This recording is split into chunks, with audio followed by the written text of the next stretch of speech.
ரட்சிக்கப்படும் போது குழப்பம் இல்லை. நம்ம என்ன சொன்னாலும் எஸ்ஆர், மாற்று கருத்தே இல்லை.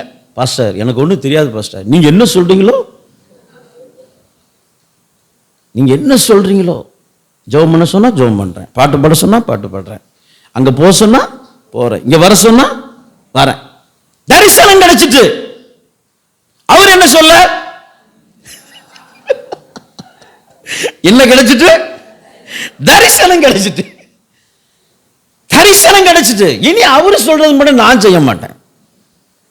அவரு என்ன பாட்டு பாட விட மாட்டேங்கிறாரு, அவரு என்ன பிரசங்கம் பண்ண விட மாட்டேங்கிறாரு, நான் இனி அதெல்லாம் இருக்க மாட்டேன். எனக்கு என்ன கிடைச்சிட்டு, தரிசனம் கிடைக்கிற வரைக்கும் எத்தனை பேரை நான் சந்திச்சிருக்கேன் தெரியுமா? நான் பெயர் சொல்லி கூட அவங்க என்னென்னலாம் சொன்னாங்கலாம் சொல்லுவேன்.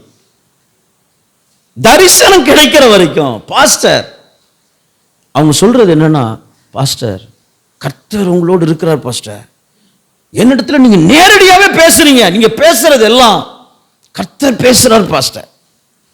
இது எது வரைக்கும்? தரிசனம் கிடைக்கிற வரைக்கும். தரிசனம் கிடைச்ச பிறகு பார்த்தா இவர்கிட்ட கர்த்தருடைய வார்த்தையே கிடையாது, இவர் மூலமா கர்த்தர் பேசுறதே இல்ல. நான் ஒவ்வொரு ஞாயிற்றுக்கிழமை கர்த்தர் பேசணும் ஜெபிச்சுக்கிட்டு வரேன், அங்க ஆண்டவர் பேசவே இல்லை. அல்லேலூயா. எதனால? தரிசனம் கிடைச்சிட்டு. பிரச்சனை அங்கதான். தரிசனம் கிடைச்சதுனால நம்ம யோபு சொல்றாரு பாத்தீங்களேன், என் சுவாசம் என் மனைவிக்கு வெறுப்பா இருந்துச்சான். அல்லேலூயா. எதனால? அம்மாவுக்கு தரிசனம் கிடைச்சிட்டு. என்ன தரிசனம் கிடைச்சிட்டு? நீர் மாத்திரம் தேவனை தூஷிச்சுட்டா இன்னைக்கு உமக்கு அடக்க ஆராதனை வைக்கலாம். அம்மாவுக்கு அவ்வளவு ப்ராபசி, அவ்வளவு தீர்க்க தரிசனம். நான் வேணா சொல்றேன், ஒரே ஒரு நிமிஷம் தேவனை தூசியும் அங்க ஓடிக்கிட்டு இருக்கிற ஜீவன் படக்குன்னு போயிடும். 10 பிள்ளை அடக்கம் பண்ணோம், 11 ஆளா ஒன்னையும் நான் என்ன செஞ்சிடலாம், க்ளோஸ். அல்லேலூயா.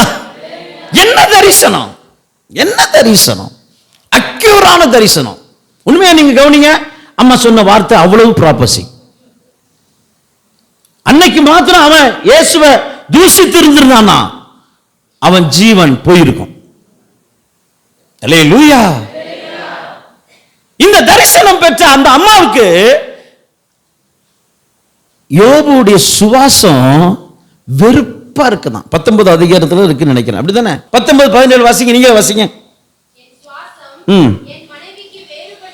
என் சுவாசம் என் மனைவிக்கு வேறுபட்டு இருக்கிறது, என் கற்பத்தின் பிள்ளைகளுக்காக பரிதபிக்கிறேன். சுவாசம் கூட யாருக்கு வேறுபட்டு இருக்கு? மனைவிக்கு வேறுபட்டு. அல்லேலூயா. அவர் என்ன சொல்லிட்டார் அப்படி?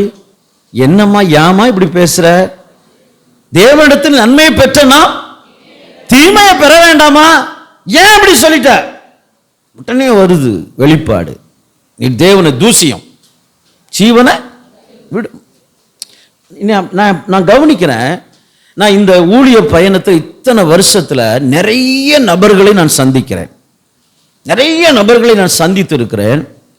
அவர்கள் ஆரம்பத்தில் கர்த்தருக்காக வாழ்கிறார்கள், பரிசுத்தமாய் வாழ்கிறார்கள், வைராக்கியமாய் வாழ்கிறார்கள், பாவத்தை வெறுக்கிறார்கள், தேவனுக்காக தான் வாழ வேண்டும் என்கிற அந்த நோக்கம் கடுகளவும் சிதைந்து போவதில்லை.